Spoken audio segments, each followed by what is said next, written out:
Cette rencontre qui baisse les rideaux aura été un cadre fructueux d'échanges et de communication autour de la problématique rôle des médias en période électorale. Une problématique plus que d'actualité chez nous, notamment avec la libéralisation de l'espace audiovisuel, avec à la clé la naissance de nouvelles chaînes de télévision et de radio privées. Ainsi, les mots prudence, responsabilité, professionnalisme, neutralité et objectivité sont revenus de manière récurrente dans toutes les communications, comme pour mettre en exergue la difficulté du traitement de l'information électorale.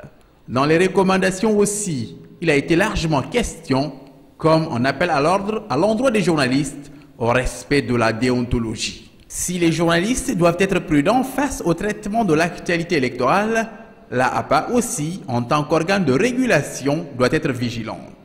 C'est peut-être pourquoi, et afin de relever ce défi, que la haute autorité de la presse et de l'audiovisuel entend s'appuyer sur d'autres expériences. La APA, tout comme le Conseil national de régulation de l'audiovisuel du Sénégal, fonctionnent de manière tout à fait identique. Vous savez, aujourd'hui, il y a ce qu'on peut appeler les fondamentaux de la régulation. Toutes les instances de régulation sont dirigées par, donc sont constituées en autorité administrative indépendante des AAIL. Ensuite, pour ce qui est de la régulation, c'est à peu près les mêmes fondamentaux. Donc il n'y a pas fondamentalement de grandes différences. Il y a juste des complémentarités.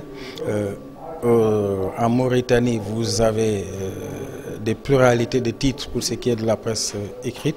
Vous commencez aussi à amorcer une libéralisation de l'audiovisuel.